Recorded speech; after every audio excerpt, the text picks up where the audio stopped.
누가 세계 경제를 주도할 것인가?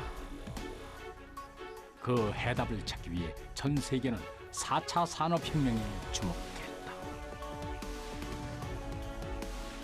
4차 산업혁명이 경제 판도를 바꾸어 놓으면서 미래 사회의 변화에도 영향을 미치고 있다.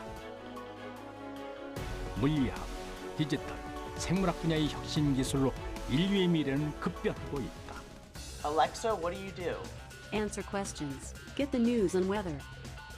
인간과 교감하는 인공지능.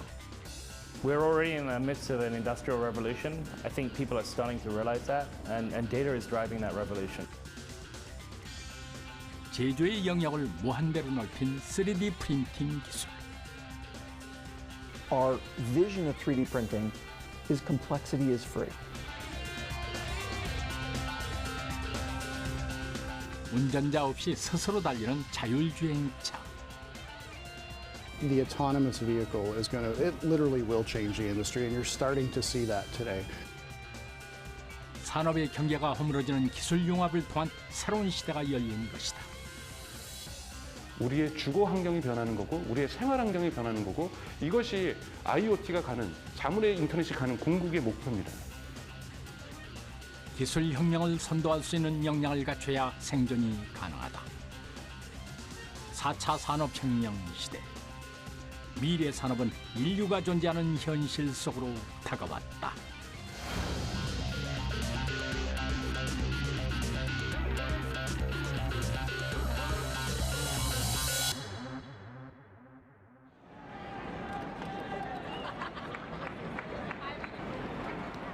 설렘과 희망에 부풀어 새해를 맞는 표정은 전 세계가 비슷했지만 미국은 새로운 지도자를 선택한 상황에서 남다르게 2017년을 맞았다.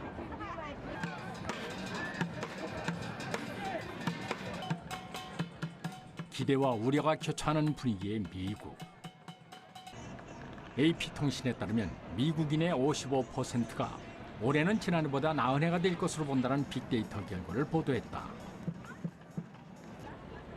미국인들의 이런 태도는 지난해 말 대선에서 새로운 선택을 한 분위기와 동일한 것으로 분석된다.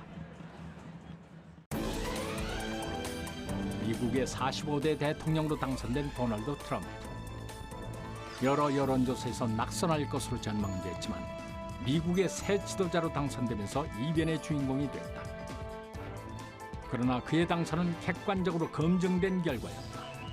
기존 체제의 변화를 기대하는 미국인의 심리가 다양한 지표로 표현됐고 이 직결된 빅데이터가 도널드 트럼프의 당선을 예측했다는 것이다.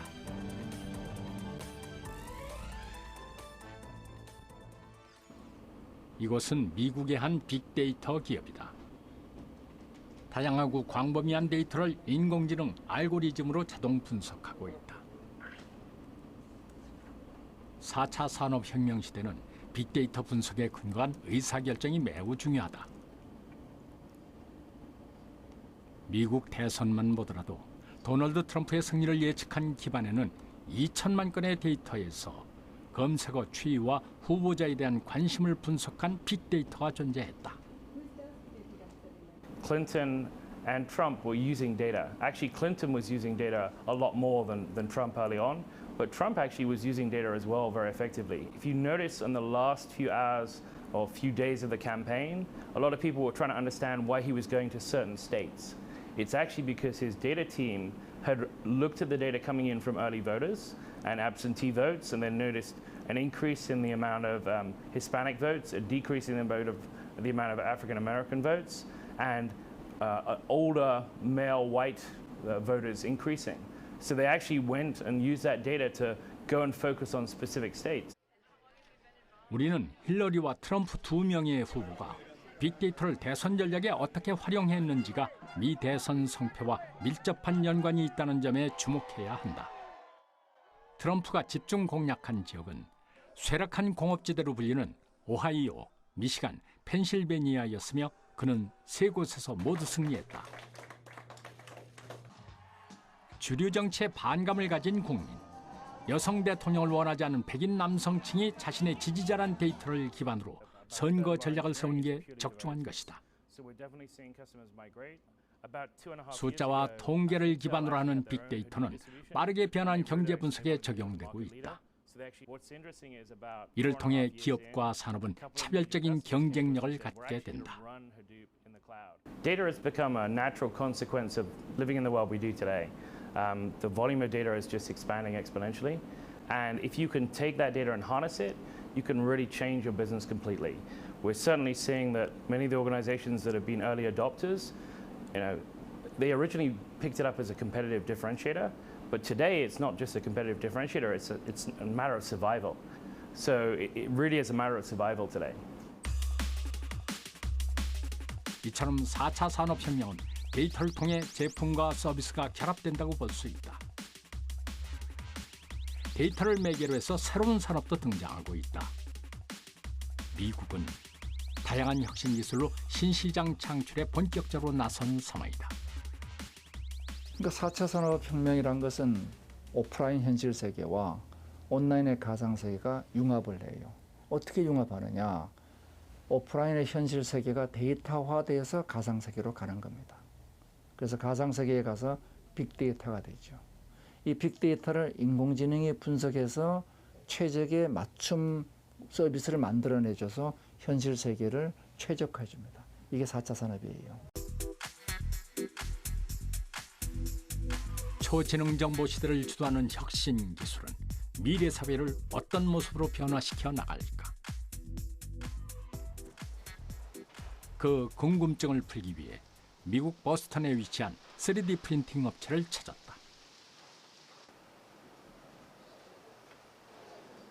이 회사는 독자적인 3D 프린팅 기술로 자동차 부품 개발과 제조, 항공기와 우주선 같은 특수 제조 시장에서 중추적인 역할을 담당해 왔다. 이곳에선 의료 산업에 자사 기술을 도입해 인공장기 제작에 힘쓰고 있다. 전 세계 3D 프린팅 시장은 연평균 27%의 성장률을 보이며 2019년엔 267억 달러 규모로 성장할 전망이다. 미래 산업으로 각광받는 3D 프린팅 분야에서 이 기업은 미국 내 업계 1위를 고수하며 세계 시장 점유율 50%를 차지하고 있다. The first company, Stratasys, based in Minneapolis, Minnesota, was one of the founding companies in 3D printing and started by extruding thermoplastics to make parts that could be utilized in terms of their strength of materials and being able to replicate what design engineers would create on their computer terminals and make it into physical reality. 사무실 옆에 위치한 별관으로 이동해 실제로 3D 프린터가 어떻게 쓰이는지 확인해 봤다. So what we have here is a wall of MakerBots. MakerBot is also a Stratasys printer. It's really targeted towards the education space or hobbyists. 이 3D 프린터는 스타트업이나 직접 제품 생산을 원하는 메이커들이 주로 사용한다. Stratasys has two types of technology platforms that we develop within 3D printing. The first one is called fused deposition modeling, and it's a way of extruding thermoplastics through a hot tip and laying it down a layer at a time. 적층 가공이라 불리는 3D 프린팅은 입체적으로 만들어진 디지털 설계도나 모델을 입력한 뒤 원료를 층으로 쌓아 올려 물체를 만들어내는 기술이다. 다양한 재료를 사용해 복잡하고 정교한 제품을 여러 대의 장비 없이 만들 수 있다. 이전에 공장 전체가 가동되어야 할 수 있는 일을 3D 프린터 한 대가 해내는 것이다. We have printers with PolyJet that can print up to 6 materials simultaneously. And these materials can be combined to create new material properties and capabilities in order to meet whatever application the design engineer, the doctor, the biomechanical engineer is trying to achieve.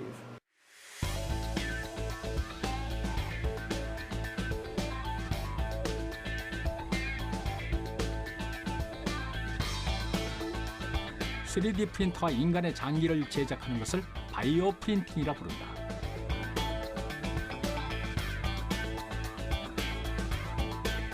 바이오 프린팅으로 서서히 모습을 드러내는 것은 인공간이다. 실제 환자의 간 크기, 혈관 위치와 모양까지 그대로 복제해낸다.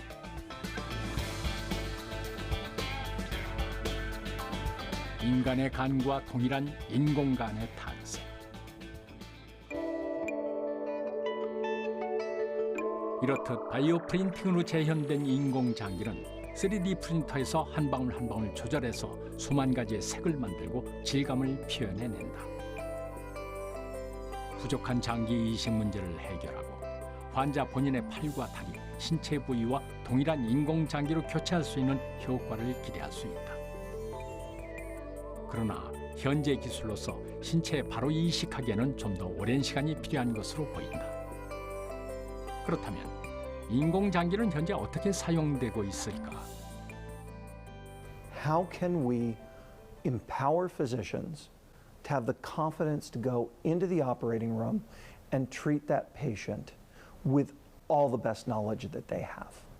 They are wonderfully gifted, they are wonderfully skilled, but like a professional athlete or an airplane pilot, the more that we can allow them to get ready for what has to happen when it's crunch time, it is the challenging moment. When we can get them ready to do that. 사람은 누구나 동맥과 정맥을 가지고 있지만 형태가 조금씩 다르다. 3D 프린팅으로 환자와 동일한 인공혈관이 제작되면 의사는 모의 수술을 할 수 있다. 환자의 동맥에 흐르던 피가 굳고 뇌졸중이 발병하면 의사에겐 한 번의 치료 기회밖에 주어지지 않는다. 그러나 인공장기가 있다면 의사가 복잡한 수술 상황을 미리 시연하고 평소에 여러 번 연습하면서 실수는 바로잡고 최적의 해법을 찾을 수 있다. 이로써 진짜 수술에 임하게 될 때는 작은 실수조차 하지 않게 되는 것이다. 일반적으로 의사는 환자의 내시경 자료나 비슷한 사례의 수술 장면을 모니터하며 수술을 준비한다. 이것은 인공장기를 직접 만져가며 수술을 미리 연습하는 것과는 매우 큰 차이가 난다. I can reduce our entire medical industry to two words: clinical and economics. Clinical is very simple. Does the patient get better? And in terms of economics, can we as societies who see ever increasing burdens of healthcare on our national and global economies, those are the two areas where I am convinced that 3D printing will change how we treat patients, how we save lives, and radically change our healthcare system.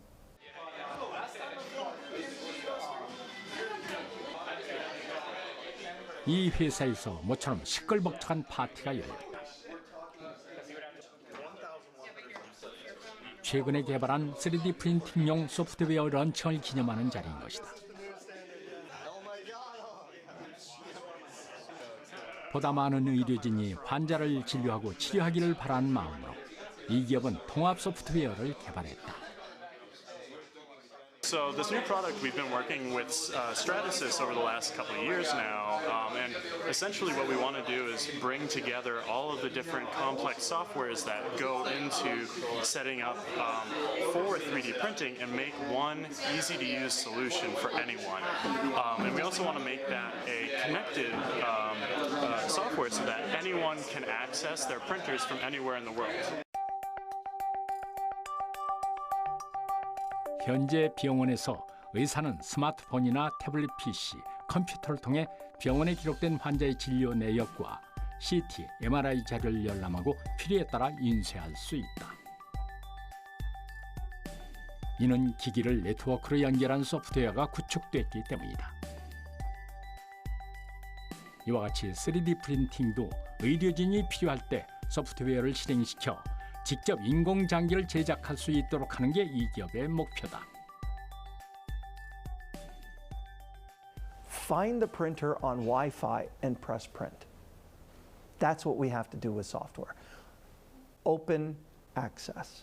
Make it possible for physicians, nurses, all healthcare workers to be able to secure patient information, protected with confidentiality, but if they have the rights and permissions to do it, to be able to utilize that information, to be able to make their 3D prints in a very controlled fashion, but we need to make the printers communicate with the hospital.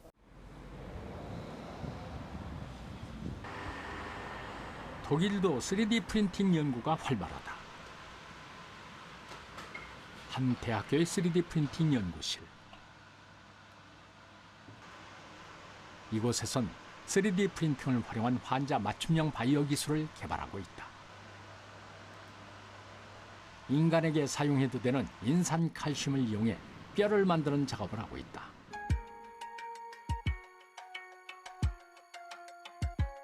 이렇게 제작된 인공뼈는 뼈나 연골 부위의 이식이 가능할 정도의 높은 수준을 보이고 있다. 3D 프린팅과 바이오 기술이 결합된 바이오 프린팅 시스템은 생체 재료뿐만 아니라 살아있는 세포로도 조직을 만들 수 있다. 이렇게 탄생한 조직은 병원에서 다양한 용도로 사용이 가능하다.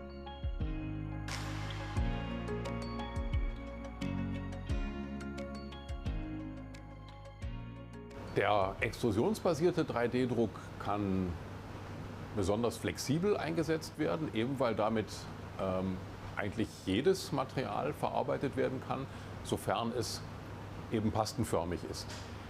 Meine Gruppe arbeitet insbesondere an Lösungen für Defekte des Knochengewebes, aber auch von Gelenkknorpel.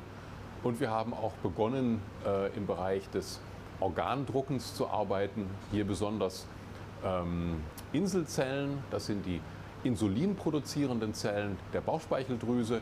Und wir haben jetzt frisch mit einem Projekt begonnen, das sich mit dem Thema Nierengewebe auseinandersetzt.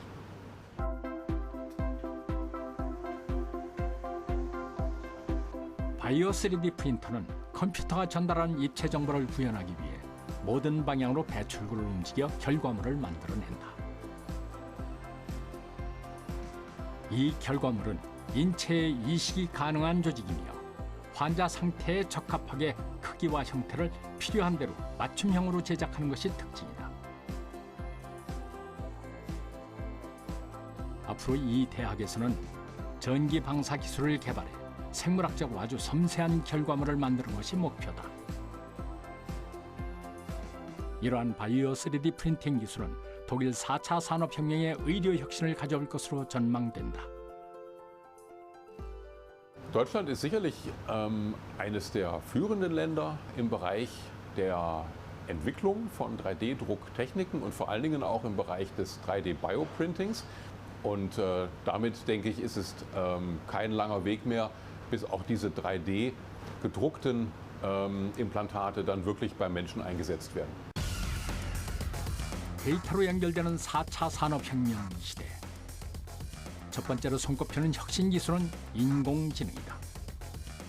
스스로 학습하고 행동하는 인공지능은 1997년 IBM에 의해 선보여졌다. 그리고 지난해 구글의 인공지능 알파고가 바둑기사 이세돌과의 대결에서 승리하며 전 세계에 충격을 던졌다. 놀라운 속도로 발전하고 있는 인공지능은 제조, 서비스, 자동차, 의료 등 다방면에 적용돼 우리 삶의 총체적 변화를 일으키고 있다.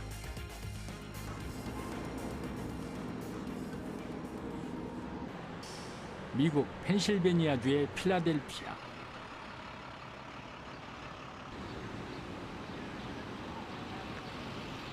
이곳의 병원들은 1년에 약 1,900만 명의 환자를 진료하고 응급실 환자 39만 명, 9만 6천 명의 입원 환자를 수용할 수 있는 전문 시설을 갖추고 있다. 이곳에 위치한 한 대학병원. 최근 이곳에선 환자 맞춤형 방식으로 신속하고 즉각적인 진료를 받을 수 있는 특별한 시스템을 도입해 화제가 됐다. 현장을 방문해 어떤 기술이 적용되는지 살펴보았다. 이 병원에는 900개 이상의 입원실이 있는데 다른 병원과 마찬가지로 의료진은 환자를 돌보고 상담하는 일로 하루 종일 바빴다. 긴급한 치료가 필요한 상황을 지나 회복기에 접어든 환자들은 의학적인 진료 활동보다 병원에서의 생활이나 시설 사용과 관련된 문의나 도움을 요청하는 일이 더 많다. 이 사실을 파악한 병원은 IBM과 협력하여 인공지능 왓슨을 활용한 사물 인터넷 환경을 병실에 조성하게 된다. This speaker is going to take that audio, save it as a WAV file, then transmit it across the network into Bluemix. IBM Bluemix is IBM's platform for interfacing with applications like Watson. So what I'm going to do now is I'm going to press this button and keep it pressed and then say what I want the system, in this case Watson, to do. Turn on the light. The light has been turned on. Turn off the light. The light has been turned off. Yeah, sure. So one other thing that we've programmed it to do is tell you about your doctor. So you could ask the Watson to tell you about your specific doctor, if you knew their name. Tell me about Dr. Flanders. Dr. Adam Flanders graduated from Rush Medical College in 1983, and he is board certified in radiology and neuroradiology. When can my family visit? Visiting hours for today are from 11 a.m. to 8 p.m. Yes, yeah, they know their doctor. They can also ask it questions like, what are my visiting hours? Change the temperature in the room.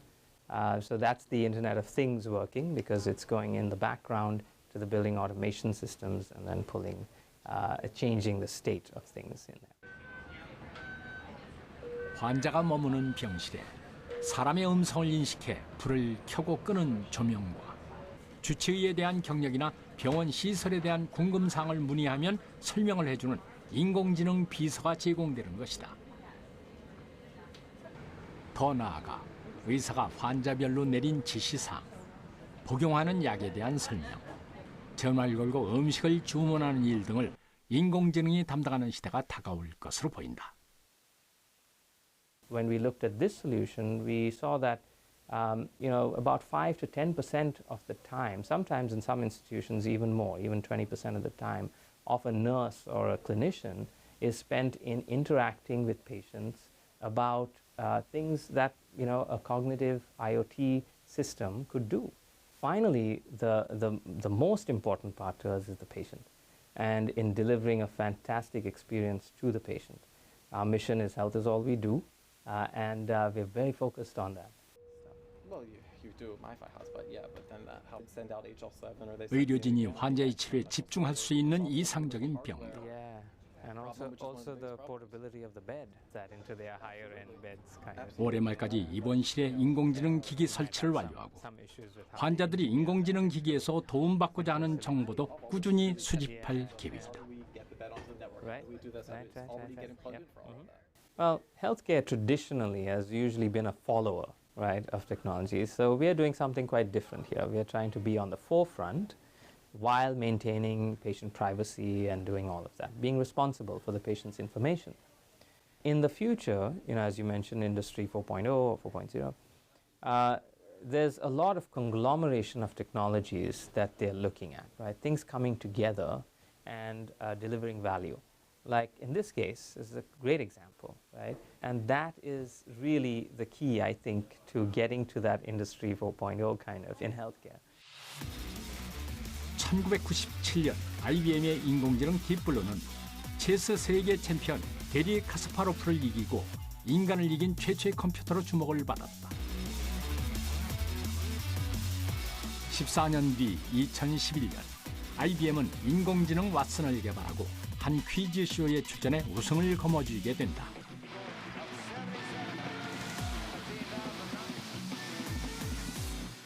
왓슨은 진단을 거듭해 암을 진단하고 환자의 치료법을 제시하는 등 의료 분야에 도입돼 있고 보험, 금융, 쇼핑, 교육 등 다양한 산업에 적용되고 있다.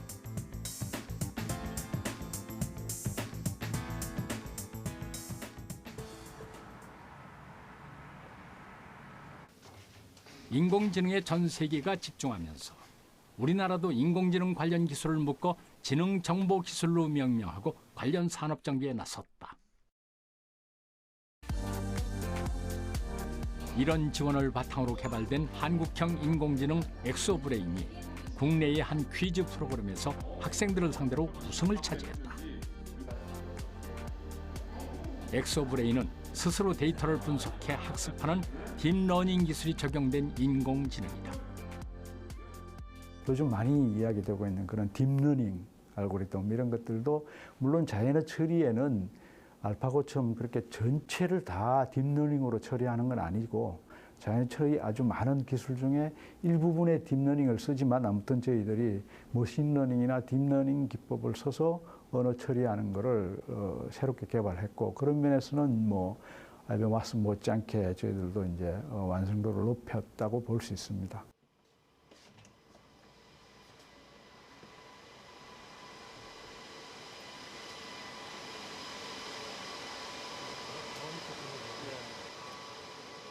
엑소브레인은 사람의 말을 텍스트 기반으로 처리하고 이해하는 기술, 단어와 구문 속성을 이해하는 지식 탐색 기술, 여러 문장으로 구성된 복합적 질문을 분석하고 이해하는 질의응답 기술이 탑재됐다.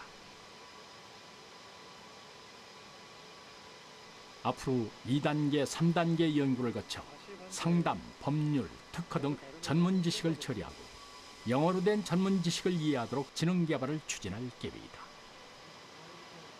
이 노래 뭐야? 시크릿 가든의 Song from a Secret Garden. 인공지능은 미국을 선두로 많은 국가가 비슷한 시기에 개발에 뛰어든 상황이다. 아시아권에서는 우리의 엑소브레인을 비롯해 중국과 일본도 인공지능에 대규모 투자를 진행하고 있다. IoT나 빅데이터나 그런 여러 가지 환경들을 최종적으로 자동화나 최적화나 그 효율화로 이끄는 것은 인공지능이라는 기술입니다, 사실은. 근데 어찌보면 제 생각에는 이거는 많은 구슬을 꿰는 그런 실 같은 역할을 하는 게 아니냐. 가장 중요한 인간한테 4차 산업이 제시할 수 있는 그런 효과, 생산성 증대나 맞춤형이나 뭐 쉽게 쓰고 하는 이런 것들을 만들어주는 것은 결국은 인공지능이다라고 그렇게 볼 수가 있습니다. 4차 산업혁명의 인공지능 기술은 산업 전반에 걸쳐 적용되고 있으며 특히 자동차 분야에서는 자율주행차를 얘기하는데 없어서는 안 되는 중요한 부분이다. 구글, 애플과 같은 IT 기업들이 자율주행차 개발에 박차를 가하고 있다. 기존의 자동차 제조사들도 이 경쟁에 뛰어들었고 우버와 같이 차량을 보유하지 않고도 교통 서비스를 제공하는 기업까지 생겨나는 산업 분야가 자율주행차다. 우리나라도 선진국과 비교했을 때 기술의 격차는 있지만 최근에 혁신적인 자율주행 기술을 선보이고 있다. 메르세데스 벤츠의 디터 제체 회장은 자동차는 기름이 아니라 소프트웨어로 달린다고 말할 정도로 이제 자동차는 소프트웨어가 중요한 산업으로 변화한 것이다.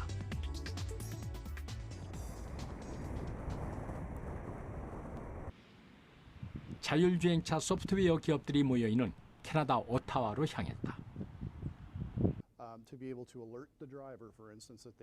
35년 동안 산업 자동화와 안전 시스템의 소프트웨어를 개발한 이 기업은 그동안 기술력을 바탕으로 자동차 산업의 다양한 시스템을 구축했다.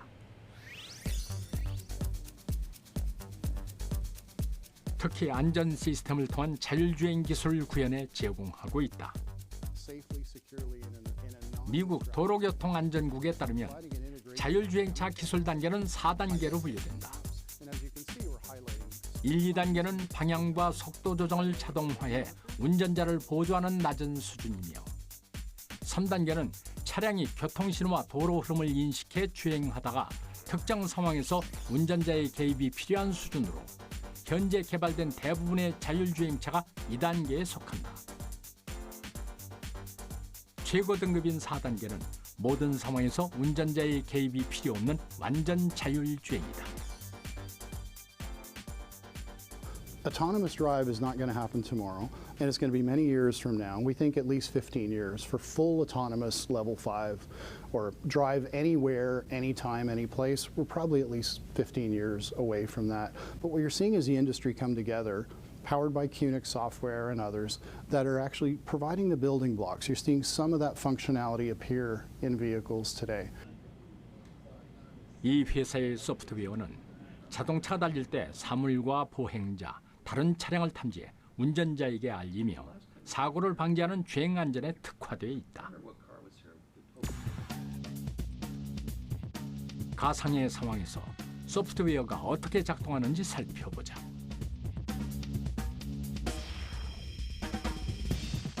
첫 번째 경우는 교차로 충돌 상황으로 환경을 인지하고 차량이 스스로 브레이크를 밟는다.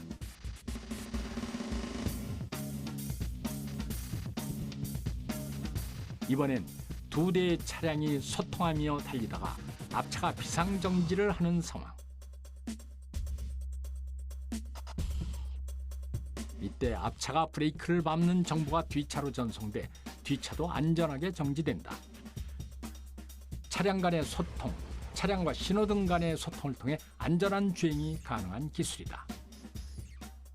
Firstly, we have an OS for safety, or an operating system platform for safety. Automotive has a safety standard called ISO 26262. So it's a safety standard for auto. So our operating system has been certified to that standard. Then we've also built an ADAS, or Advanced Driver Assist System, camera framework, so that we can, if you think of the vision systems within cars, such as we saw earlier, be able to take that information and process that information reliably and in real time. 가까운 미래에 우리는 자동차에 탑승만 할 뿐 교통 환경이나 주행 상황에 주의할 필요가 없어질 것이다. 분명한 것은 지금은 상상하기 힘든 빠른 처리 속도의 인공지능과 데이터를 더욱 빠르게 전달하는 무선 네트워크 기술을 통해 자율주행차는 완벽하게 역할을 수행할 수 있을 거란 점이다. 그리고 단순히 편리함을 추구하는 것이 아닌 교통사고 제로 시대를 꿈꿔볼 수도 있다. 자율주행차는 인공지능, 센서, 사물 인터넷 등 최첨단 기술이 집약된 미래의 먹거리 산업이다. 한 조사에 따르면 자율주행차 비중이 2025년 4%에서 2035년엔 75%로 대폭 성장할 것으로 전망했다.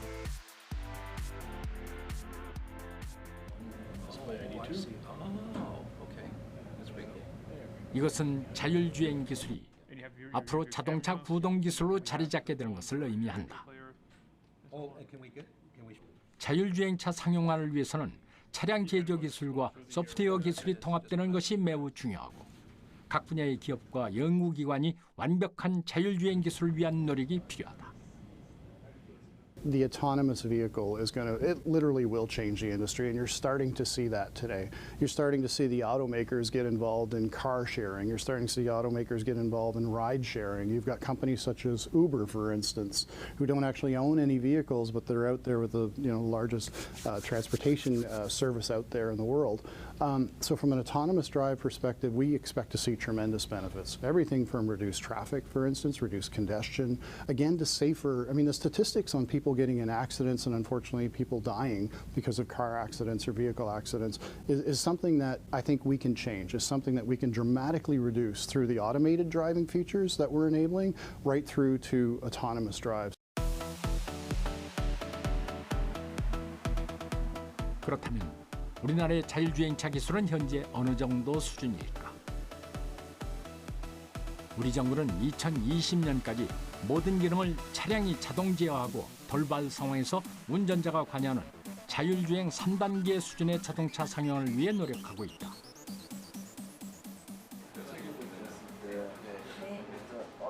최근 한국전자통신연구원 권영수 박사팀이 자율주행차 전용 프로세서인 알데바란이라는 반도체를 독자 기술로 개발하면서 세계 시장을 깜짝 놀라게 했다. 현재 자율주행차 프로세서 기술은 해외 수입이 많은데 알데바란은 설계, 제작 모두 순수 우리 기술이라는 점에서 더욱 의미가 깊다. 알데바란은 기술이 집약된 반도체 칩이다. 이 작은 반도체 칩을 통해 차량 주행은 물론 차량의 전자장치 고장 시 99%의 확률로 차량을 제어할 수 있다. 알데바란의 또 다른 장점은 저전력이라는 것. 동급 대비 100배의 에너지 효율을 갖는다. 자율주행차를 진정 레벨 4라고 하는데 레벨 4에 해당하는 그런 기술을 완성하기 위해서는 그 소프트웨어 알고리즘도 물론 중요하고 그거를 잘 담아서 성능, 전력, 안전성 문제를 해결할 수 있는 그 프로세서 반도체를 개발하는 것이 필요하다라는 게 이제 중요한 이제 목표고 저희는 이제 그 목표를 위해서 이제 프로세서 반도체를 저희가 가지고 있는 이제 기술을 100% 활용해서 그런 이제 완성된 어떤 자율주행용 전장 시스템을 완성하고 싶었다라고 하는 게 그 큰 의미라고 보실 수 있겠습니다. 알데바란을 탄생시키기까지 9년간 수많은 실패와 난관을 헤쳐봤다. 연구원들은 개발한 기술이 빛을 볼 때까지 서로를 격려했고 그 결과 연구실의 핵심 멤버는 9년째 유지되고 있다. 자율주행차의 각종 센서가 모아준 데이터를 분석하고 처리하는 알데바란은 차의 두뇌와도 같다. 정부는 이러한 지능형 반도체 사업의 기술 개발을 지원해왔다. 지능형 반도체 분야가 특히 자동차 분야에서 굉장히 이제 많이 이제 가장 먼저 이제 그 발전이 될 것으로 이제 생각이 되고 산업적으로 굉장히 효과가 크기 때문에 그쪽에 특히 더 이제 중점을 많이 둔 것이고 그 분야뿐만이 아니라 이 인공지능에 관련된 IoT든 빅데이터든 이런 것들을 소화를 하고 그것이 실제로 구현이 되게 하기 위해서는 소프트웨어하고 하드웨어에서 이제 같이 발전을 해야 될 그런 필요가 있습니다. 그거에 관련돼서 미래부에서 몇 년 전부터 이제 계속 기술 개발을 지원을 하고 있습니다. 자동차가 자율주행을 하려면 고성능의 반도체와 소프트웨어가 필요하다. 그런데 이런 시스템은 항상 오류의 위험성이 있다. 스마트폰에 시스템 오류가 발생하면 끄면 되지만 고속도로를 달리는 차가 멈추지 않는다면 끔찍한 사고로 이어질 수 있다. 알데바란은 시스템이 오류를 일으켜도 자동차가 안전하게 운행할 수 있도록 하는 기능까지 갖추었다. 알데바란의 두 번째, 세 번째 버전에는 사람보다 더 높은 수준의 인식률로 완전한 인공지능을 탑재하는 것이 목표다. 자율주행할 때 안전, 그 다음에 여러 가지 서비스를 통합하기 위한 고성능, 그 다음에 이걸 실제 차에다가 장착해서 내가 실제적으로 효율적으로 운영하기 위해서 전력 문제 이런 것들을 다 해결해야지만이 정말 자율주행차가 완성되는 거거든요. 그렇기 때문에 소프트웨어뿐만 아니라 반도체 시스템을 포함한 하나의 어떤 그 자율주행차를 위한 전체의 수직적인 솔루션을 제공하는 솔루션을 우리 정책적으로 개발하는 게 굉장히 중요하다고 생각합니다. 경기도 수원에 위치한 차세대 융합기술연구원. 이곳에선 실제 사회에 적용 가능한 융합기술을 연구하고 있다.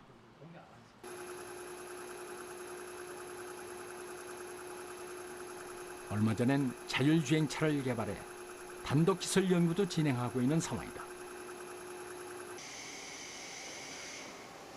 이런 자율주행 기술을 휠체어에 적용하면 장애인들의 이동수단으로 쓰이고 버스 같은 대중교통, 군사 목적으로 사용되는 배나 잠수함에도 적용 가능하기 때문에 그 파생 효과는 매우 크다. 얘들 배선 회로도도 지금 뭐 다 레이블링이 돼 있지만 실제로 이런 자율주행차가 실현되기 위해서는 기술뿐만 아니라 스마트시티 같은 하나의 공간에서 다양한 테스트를 시행하는 것이 중요하다. 모듈별 그래서 이런 시스템 아키텍처 자율주행이라는 것이 어떻게 보면 제4차 산업혁명의 하나의 가장 큰 어플리케이션이라고 저는 생각을 해요. 왜냐하면 뭐 통신 기술, 뭐 지도 기술, 그 빅데이터 기술, 인공지능 기술, 거기에 이제 자동차에 대한 플랫폼에 대한 기술 이런 것들이 다 융합된 부분이거든요. 실제로 이것이 융합이 되기 위한 하나의 장이 필요한 거죠. 판이 필요했었던 겁니다. 결국 그러한 것이 이제 판교 제로시티라는 그런 부분이 되는 거고요. 판교 제로시티는 사물 인터넷 전용망, 5G, 스마트 도로 등 첨단 기술이 적용되는 도시다. 사물이 진화되는 4차 산업혁명의 미래 도시의 모습을 기획하고 있다.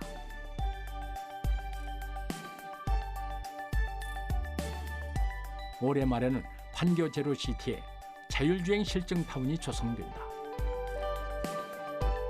차량 주행 데이터를 실시간 전송받아 교통 상황을 관리하고 사고를 미연에 방지하는 중앙관제센터도 도입된다.